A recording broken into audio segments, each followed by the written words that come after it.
اپنے خیالات کا اظہار فرمائیں جناب حکیم سید عمران ہاشمی صاحب۔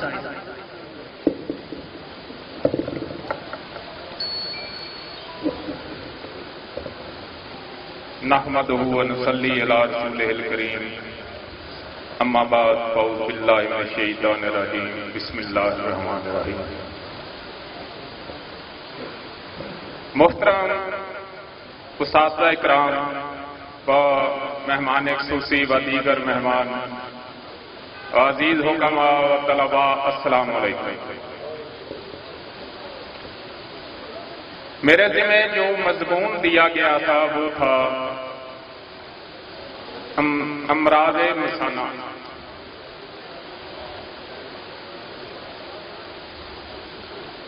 تو جب استاد محترم سید نعمت علی شاہ صاحب کو اس بات کا پتہ چلا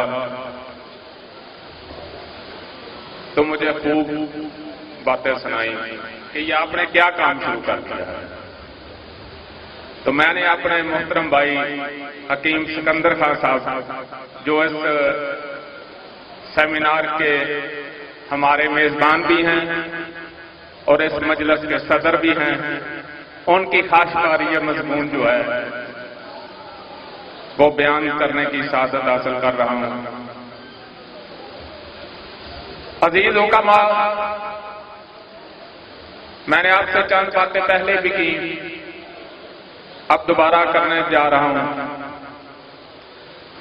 آپ جب علاج معالجہ کرتے ہیں تو آپ علامت کو ایک سائڈ پہ رکھتے ہیں۔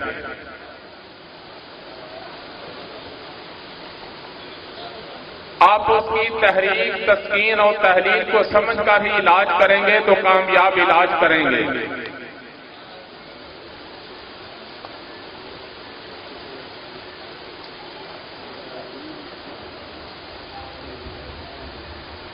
اصل جو پیشاب ہوتا ہے یہ قلب و عضلات سے، جگر و غدد سے اور دماغ و اعصاب سے، یعنی پہلے عضلات جو ہیں وہ پیشاب بناتے ہیں، غدد اس کو روکتے ہیں اور اعصاب خارج کرتے ہیں۔ یہ صحت کا معاملہ ہے، اس کو ذہن نشین کرنا۔ اب ایک آدمی کی نبض جو ہے وہ اعصابی ہے،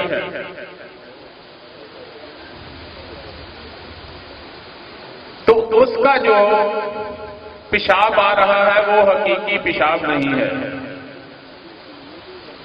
حقیقی پیشاب وہی ہوگا جو عضلات اور غدد اور اعصاب سے گزر کر آئے گا۔ ابھی اس کو جو بار بار حاجت ہو رہی ہے اور جیسے وہ پانی پی رہا ہے اس کا اخراج ہو رہا ہے، اعصابی تحریک ہے، تو اس کے عضلات میں تسکین ہے۔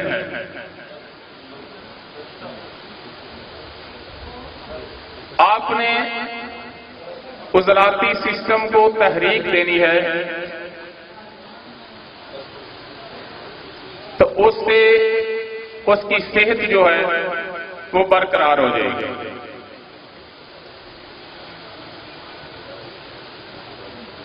اگر عضلات میں تحریک ہے تو پھر غدد میں تسکین ہوگی،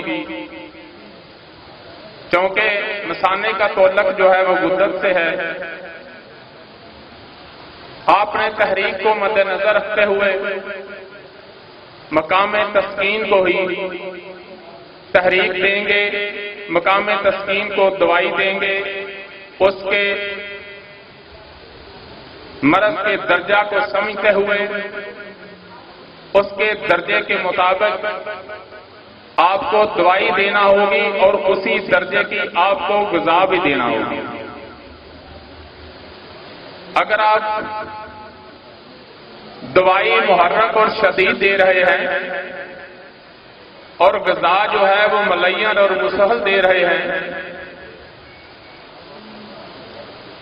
یا آپ دوائی ملین اور مسہل دے رہے ہیں اور ساتھ غذا جو ہے وہ محرک اور شدید دے رہے ہیں تو علاج میں ناکامی ہوگی، کامیابی نہیں ہوگی۔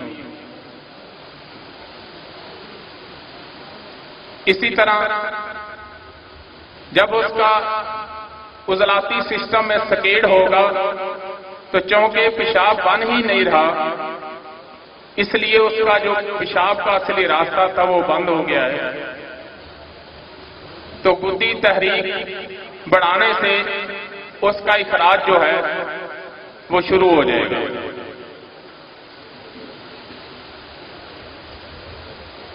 اگر گدی تحریک بڑھ گئی ہے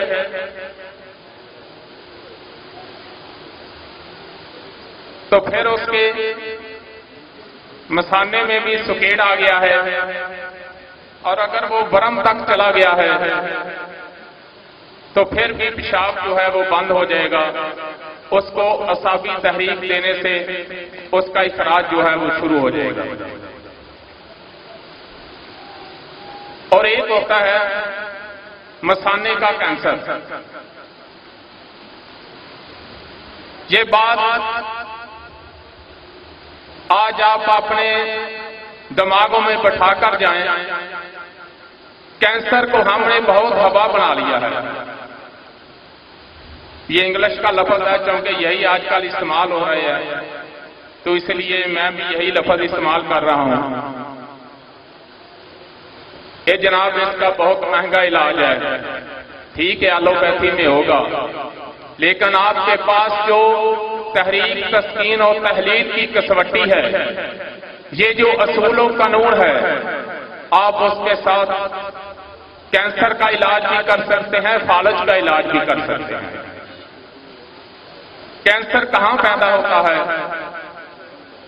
جہاں غیر فطری مواد اکٹھا ہوتا ہے اور وہاں پہ زہر پیدا ہونا شروع ہو جاتا ہے، اور یہ یک لخت نہیں ہوتا۔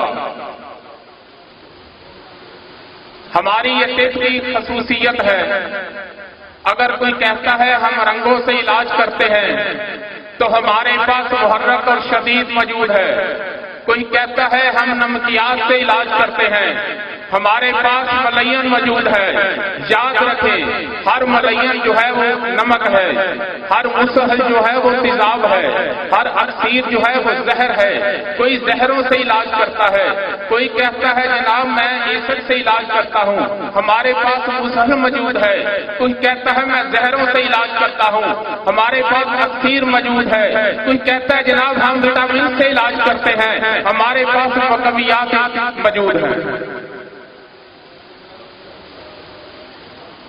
جب مقامی تسکین پر غیر فطری مواد جو ہے اس میں زہر بننا شروع ہو جاتا ہے تو آپ ملین اور مسحل سے اس کا اخراج کر دیں گے، ملین مسحل سے اس کا اخراج کریں گے اور اسے اگلی تحریک کا شدید دیں گے تو اس کی صحت جو ہے انشاءاللہ بہترین ہو جائے گی۔ اور یہ صرف مثانے کے کینسر کی بات نہیں کر رہا۔ صابر صاحب رحمت اللہ علیہ نے ہمیں 6 ملین اور 6 مسحل دیے ہیں۔ ہم نے دیکھنا ہے کہ کینسر پیدا کہاں ہوتا ہے، یہ تحریک کا مرض ہے یا تسکین کا ہے یا تحلیل کا ہے۔ اگر تحریک کا ہے تو تحریک بھی 6 ہے، تسکین کا ہے تو تسکین بھی 6 ہے، تحلیل کا ہے تو تحلیل بھی 6 ہے۔ اور یاد رکھیں کینسر ہمیشہ تسکین والے مقام پہ ہوتا ہے اور فالج ہمیشہ تحلیل والے مقام پہ ہوتا ہے۔ اس نقطہ کو جب آپ یاد رکھیں گے اور استادوں کی محفل میں بیٹھیں گے، مجھے ایک بات کی بہت حیرانی ہوتی ہے، مجھے شکوہ بھی ہے خاص کر علماء سے، 12 سال 14 سال 8 سال میں وہ درس نظامی کہتے ہیں اور ہمیں کہتے ہیں یار ہمارے پاس نا ٹائم نہیں ہے۔ بھئی آپ دنیا کے دیگر کام بھی کرتے ہیں، ہمارے لیے قابل احترام ہے تمام علماء، چاہے وہ کسی بھی مسئلہ کسی بھی مطلب تعلق رکھتے ہیں، کسی بھی مکتب سے طلبہ کیا ان کا قابل احترام ہے، لیکن جیسے انہوں نے دین کا علم گھر بیٹھے نہیں سیکھا، بلکہ دنیا کا کوئی بھی علم جو ہے وہ گھر بیٹھے نہیں آتا، اساتذہ کی محفل اٹینڈ کرنی پڑتی ہے، ان کی جھڑکیں برداشت کرنی پڑتی ہیں، پھر کوئی علم جو ہے وہ آپ کے پاس آئے گا۔ اگر آپ گھر میں بیٹھ کر کتابیں پڑھ لیں تو آپ عالم نہیں بن سکتے۔ گھی بنانے کی ترکیبوں کی کتابیں موجود ہیں، اور جو MBBS آتا ہے جب تک ہاؤس جاب 6 مہینے نہ کرو اس بیچارے کو پتہ ہی نہیں ہوتا پیراسیٹامول کی ہوتی ہے اور وہ دینی کس کو ہے۔ اور یہ علم طب کوئی معمولی علم تو نہیں ہے، پوری انسانی مشینری کا ہے، اس کی زندگی اور موت سے اس کا تعلق ہے، اور اس کو ہم نے اتنا آسان بنا لیا کہ ہم کہتے ہیں بس وہ جی وہ پروگرام کب ہو رہا ہے جی یہ 15 تاریخ ہو رہا ہے، چلیں آپ کے جی جزاک اللہ آپ ہمارے جو ویڈیو ہے نا وہ ہمارے واٹس ایپ گروپ میں شیئر کر دیں، اللہ آپ کو جزا دے۔ بھائی علم سیکھنے کے لیے آپ کو وقت، جان، مال اس کی قربانی دینی ہوگی۔ تو کینسر چاہے مثانے کا ہو، چاہے چھاتی کا ہو، چاہے جسم کے کسی بھی حصے کا ہو، جس سسٹم میں تسکین ہوگی اور تسکین کے سبب وہ پہلے پھول جائے گا پھر رسنا شروع ہو جائے گا۔ جب وہاں غیر فطری مواد جو ہے اس میں زہر بھرنا شروع ہو جائے گا، زہر پیدا ہونا شروع ہو جائے گا، تو اس کو آپ کینسر کہہ سکتے ہیں۔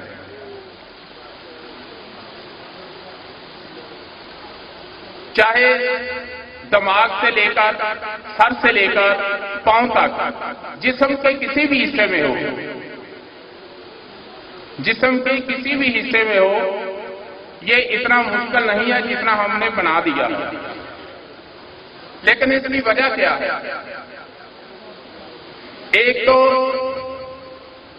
میں نے کبھی کسی ڈاکٹر کو دوسرے ڈاکٹر کے خلاف بولتے نہیں دیکھا، اور اگر کوئی آدمی جاتا ہے دوائی لیتا ہے آرام نہیں آتا، خدا کی قسم وہ آدمی پھر اسی ڈاکٹر کے پاس جاتا ہے۔ اگر اس کے پاس نہیں جاتا تو کم سے کم کسی اور کے پاس جائے گا ڈاکٹر کے پاس۔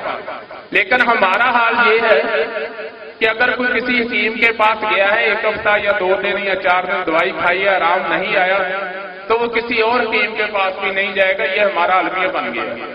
وہ کہے گا یار یہ دیکھا ہے حکیموں کو، میں نے فلاں سے دوائی لی تھی وہ آرام نہیں آیا۔ اور دوسرا ہم ایک دوسرے کی ٹانگیں کھینچنے میں بہت ماہر ہیں۔ وہ بھائی وہ اس نے آپ کو دوائی غلط دے گی، میں آپ کو بہتر دوں گا۔ یہ وقت یکجہتی کا ہے، یہ وقت اتحاد کا ہے، ورنہ مٹ جاؤ گے، آپ کا نام و نشان بھی نہ باقی رہے گا۔ اسی اتحاد کے لیے میرے استاد محترم سید نعمت علی شاہ صاحب کو ان کے استاد محترم محترم شبیر احمد راں صاحب نے سفیر یکجہتی کا خطاب دیا۔ اس لیے ہمارے لیے تمام حکامات، چاہے اس کا کسی بھی گروپ سے تعلق ہے، وہ قابل احترام ہے۔ ہم ان کو خراج تحسین پیش کرتے ہیں جو جہاں بھی طب کا کام کر رہا ہے۔ یہ وقت اتحاد اور یکجہتی کا ہے۔ ہم نے کافی ملاقاتیں جو ہیں وہ پاکستان کے جو ہمارے یعنی برسر اقتدار پارٹی نیشنل کونسل فار طب کے عہدے داران ہیں، ان سے ملاقاتیں کی۔ محترم حکیم احمد سلیمی صاحب سے بھی ملے، اور اس کے بعد محترم حکیم شاہ ناز صاحب جو کہ میرے استاد بھی ہیں، اور محترم حافظ محمد فرید یونس صاحب سے جو اس وقت ہمارے مہمان خصوصی ہیں۔ ہمارا ملنے کا مقصد صرف یہ ہے کہ اس کتاب کے لیے یہ کچھ ایسا کر جائیں کہ آپ کا رہتی دنیا